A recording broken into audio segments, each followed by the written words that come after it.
Hello, स्वागत है आप सभी का मेरे यूट्यूब चैनल स्कूल ट्यूशन गुरुजी में। आज हम बात करेंगे वर्कशीट 4 की, जो कि 2 अक्टूबर के लिए जारी की गई है। कक्षा 8 की वर्कशीट है और सामाजिक विज्ञान विषय के लिए जारी की गई है। यहाँ बच्चे अपना नाम लिखेंगे और यहाँ पे अपने क्लास टीचर का नाम लिखेंगे। वर्कशीट में हम पढ़ रहे थे आपका भूगोल की किताब का पार्ट 1, जिसका नाम है संसाधन। तो आज हम पढ़ेंगे संसाधनों के संरक्षण की आवश्यकता के बारे में। तो अगर हम ध्यान दें, संसाधन हमने पढ़ लिया था। संसाधन कोई भी वह वस्तु जो मनुष्य की आवश्यकता को पूर्ति करती हो और आवश्यक समय में उसकी आवश्यकता को पूर्ति कर सके, वह संसाधन कहलाती है। तो जब कोई वस्तु हमारी आवश्यकताओं की पूर्ति करती है तो उसका संरक्षण करना भी ज़रूरी है, ताकि जब हमें ज़रूरत पड़े तो हम उसका इस्तेमाल कर सकें। तो ये देखते हैं वर्कशीट क्या कहती है आपकी। मनुष्य अपनी आवश्यकता की पूर्ति के लिए संसाधनों का उपयोग करता है। जनसंख्या वृद्धि के कारण संसाधनों की मांग लगातार बढ़ रही है।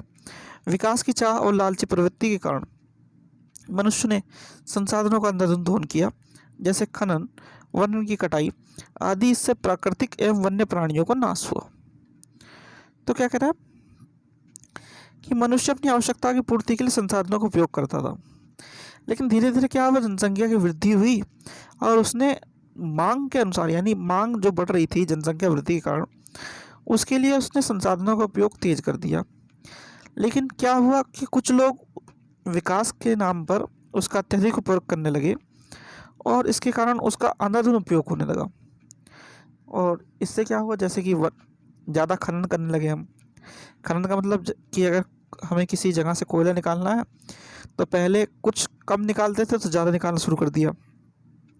वनों की कटाई कर दी, वहाँ पे घर बना दिए, है ना। इस तरह की चीज़ें हुई तो क्या हुआ, प्रकृति एवं वन्य प्राणी दोनों खत्म होने लगे। आगे देखिए क्या करता है। कागज़ बनाने के लिए भी बहुत से पेड़ काट दिए जाते हैं, अतः कागज़ को व्यर्थ न होने दें। इसी तरह सीमित मात्रा में मौजूद पेट्रोलियम का भी मनुष्य अत्यधिक दोहन कर रहा है, जो एक ना एक दिन खत्म हो जाएगा। यहाँ तक कि मानव प्राकृतिक उपहार, पानी और वायु को भी बर्बाद कर दूषित कर रहा है। अंततः जिसका परिणाम हमें भुगतना पड़ता है। तो क्या कह रहा है ये कि हमने बहुत सारे पेड़ काट दिए, उन पेड़ों से कई चीज़ें बनाई, जैसे कि कागज़ों को हमने काट दिया और उनसे पेड़ों को हमने काट दिया और उनसे कागज़ बनाए, और बहुत से कागज़ों को हमने व्यर्थ में ही बेकार कर दिया।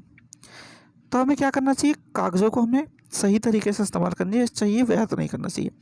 उसी तरीके से अन्य संसाधन जो सीमित मात्रा में, जैसे पेट्रोल हुआ, डीजल हुआ, इन्हें भी हम लगातार इस्तेमाल करते जा रहे हैं, जिस वजह से ये किसी न किसी दिन ख़त्म हो जाएंगे।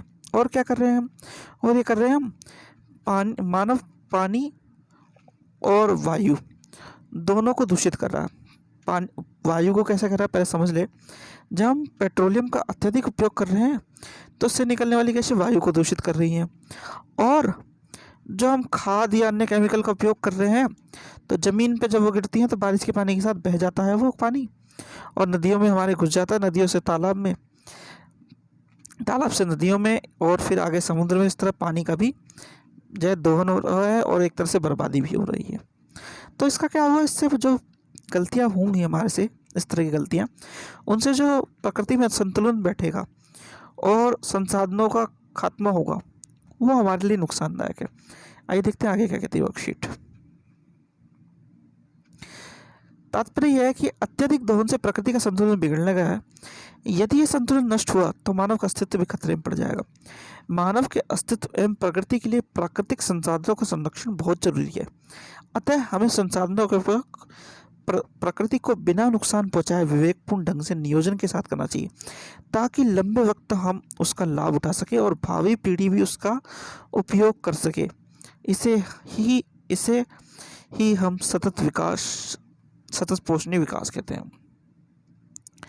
तो एक बात समझ लीजिए, अगर इस तरह की चीज़ें हुई तो प्रकृति को नुकसान पहुंचेगा। प्रकृति को नुकसान जब पहुंचेगा तो वो प्रकृति और मानव के बीच का संतुलन बिगाड़ देगी, और जब प्रकृति और मानव के बीच का संतुलन बिगड़ जाएगा तो क्या होगा कि मानव अपने आप में नष्ट होना शुरू हो जाएगा। यानी जब उसे जो प्राकृतिक संसाधनों से ज़रूरत है, उसकी ज़रूरत और आवश्यकता पूरी नहीं होगी, तो वह अपने काम को नहीं कर पाएगा, और काम को नहीं कर पाएगा तो वह परेशान होकर के जो धीरे धीरे खात्मे की ओर चला जाएगा। क्योंकि अभी तो हम अपनी लाइफ को बहुत आसानी से जी रहे हैं, जैसे कि कोयले के उपयोग से बिजली बनती है और बिजली से हम अपने सारे संसाधनों को चला रहे हैं। लेकिन अत्यधिक अगर हम कोयले से ही बिजली बनाते चले जाएं तो एक समय ऐसा आएगा जब कोयला नहीं मिलेगा और कोयले से बिजली नहीं बनेगी, और जब बिजली नहीं बनेगी तो जो मानव है उसके सारे के सारे जो काम हैं, जो घर के डेली के काम हैं, वो तक ठप हो जाएंगे। तो ऐसी स्थिति में हम परेशान होंगे, क्योंकि वो असंतुलन क्रिएट करेगा। तो फिर क्या होगा, फिर हम और अत्यधिक परेशान होंगे, क्योंकि अभी तो हम अपनी लाइफ को आसानी से जी रहे हैं, ज़िंदगी को आसानी से जी रहे हैं। तो इसलिए हमें क्या करना चाहिए, हमें संसाधनों को प्रकृति को नुकसान पहुंचाए बिना उपयोग करना चाहिए। जैसे कि आपने देखा होगा कि पहले जो आपकी बसें थी, डीटीसी की जो बसें थी पहले, वो डीजल से चलती थी, लेकिन लगभग 10-15 सालों से या फिर कुछ सालों से बोल लीजिए, ये सारी की सारी सीएनजी की बसें चल रही हैं। ठीक है। और आप 8वीं क्लास में हैं, आपने देखा होगा कि आजकल जो गाड़ियां हैं वो भी सीएनजी से चल रही हैं। और एक जो बात होती है, कई बार सौर ऊर्जा की बात हो रही है, जैसे कि आपके मेट्रो में आपको देखने को मिला होगा, है ना। तो ये क्या है, हम क्या कर रहे हैं, कोशिश कर रहे हैं प्रकृति को नुकसान पहुंचाए बिना हम प्रकृति के साथ संतुलन बनाएं और सतत पोषणीय विकास कहते हैं इसे, कि इस प्रकृति के साथ संतुलन बनाकर विकास की प्रक्रिया को आगे बढ़ाएं। ठीक है बच्चों। तो आगे क्या कहता है, ऐसे कई तरीके जिनसे हम संसाधनों के संरक्षण में मदद कर सकते हैं। निर्देश दिया हुआ है, ये कुछ चीज़ें बताई गई हैं आपको। प्रत्येक चित्र के सामने दिए गए कैप्शन को पढ़े। प्रत्येक चरित्र संसाधनों का संरक्षण कैसे कर सकता है, उसके नीचे लिखे। तो ये 3 कंडीशन दी हैं, चलो देखते हैं। पहली है, आयशा घर की सारी लाइट जलाकर पढ़ती है। तो क्या हो, आयशा को सारी घर की लाइट जलाकर पढ़ती है, तो उसे क्या करना चाहिए, जितनी ज़रूरत हो, यानी कि हो सकता है उसका काम एक बल्ब से चल जाए, तो उसे एक बल्ब जला करके पढ़ लेना चाहिए। इतने सारे संसाधनों का उपयोग नहीं करना चाहिए, क्योंकि इससे क्या होता है, इससे बिजली की वेस्टेज हो रही है ना। फिर अगला है, टॉम अपने बगीचे में सूखे पत्तों को जलाता है। तो जब वो सूखे पत्तों को जला रहा है तो क्या कर रहा है, वायु प्रदूषण कर रहा है वो, है ना, क्योंकि उससे जो धुआं निकलेगा वो वायु को प्रदूषित करेगा। लेकिन अगर इसकी वो खाद बना ले, तो इसकी अगर वो खाद बना ले और अपने बगीचे में डाले, तो बहुत सारे जो फल फूल या पौधे जो भी उसने उगा रखे हैं वो बहुत अच्छे से उगेंगे। फिर है, राहुल ब्रश करते समय नल को खुला छोड़ देता है। तो राहुल ब्रश को करते समय नल को खुला छोड़ देता है, तो उसे बंद कर देना चाहिए, जब ज़रूरत हो तभी चलाना चाहिए, क्योंकि इससे उसे पानी का नुकसान कर रहा है वो। ठीक है बच्चों। तो अब जरा प्रश्न देख लेते हैं। अभी प्रश्न, सतत पोषणीय विकास से आप क्या समझते हैं। तो चलिए देखते हैं सतत पोषणीय विकास से क्या समझते हैं।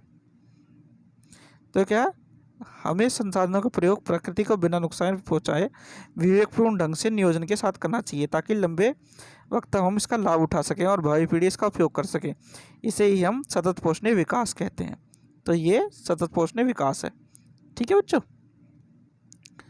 फिर है प्रश्न नंबर 2, संसाधन संरक्षण क्यों जरूरी है। तो संसाधन संरक्षण क्यों जरूरी है, ये देखते हैं। संसाधन संतुलन जरूरी है क्योंकि प्रकृति में संतुलन ना बिगड़ जाए, अत्यधिक दोहन से प्रकृति का संतुलन ना बिगड़ जाए और मानव अस्तित्व खतरे में ना पड़ जाए, इसलिए संसाधनों का संरक्षण जरूरी है। फिर है प्रश्न नंबर 3, यदि पेट्रोल पूरी तरह समाप्त हो जाए तो आपके जीवन में क्या बदलाव आएगा, सोच कर लिखिए। अगर पेट्रोल पूरी तरह समाप्त हो गया तो सबसे पहले तो जितनी हमारी कारें हैं, बाइक हैं, जो पेट्रोल डीजल चलती हैं, वो चलना बंद कर देंगी, पहली चीज़। दूसरी चीज़, हमें आने जाने में कहीं भी एक जगह से दूसरी जगह जाने में बहुत ज़्यादा दिक्कत होगी। ठीक है। तीसरी चीज़, हमारा जो काम है, काम का मतलब कि हमें जो खाने पीने का सामान मिलता है और चीज़ें मिलती है, और अगर हम कुछ काम करते हैं, कहीं यहाँ जाकर कोई काम करते हैं, तो वो हम नहीं कर पाएंगे, क्योंकि वहाँ आने जाने के लिए जो संसाधन है वो ख़त्म हो जाएंगे। ठीक है ना। तो और क्या चीज़ें हो सकती है आप लिखिएगा। जैसे एक चीज़ और हो सकती है कि बहुत सी जगह आपके जो जनरेटर हैं वो चलते हैं पेट्रोल से, डीजल से, तो बिजली बनना बंद हो जाएगी वहाँ पे, है ना। तो इस तरह की चीज़ें हो सकती हैं। तो ये आप और क्या हो सकता है लिखिएगा। प्रश्न नंबर 4, संसाधनों के संरक्षण में आप अपना क्या योगदान दे सकते हैं। तो संसाधनों के संरक्षण में हम अपना क्या योगदान दे सकते हैं, इस तरह की छोटी छोटी, ये जो दी हुई आपकी वर्कशीट में, इस तरह की छोटी छोटी चीज़ों को अपना करके हम संसाधनों के संरक्षण में सहायता कर सकते हैं। ठीक है बच्चों। तो ये तो होगी आपकी वर्कशीट और वीडियो कंप्लीट। आशा करता हूँ आपको वीडियो अच्छी लगी होगी। अगर वीडियो अच्छी लगी हो तो चैनल को सब्सक्राइब करें, वीडियो को लाइक करें, शेयर करें। Thank you.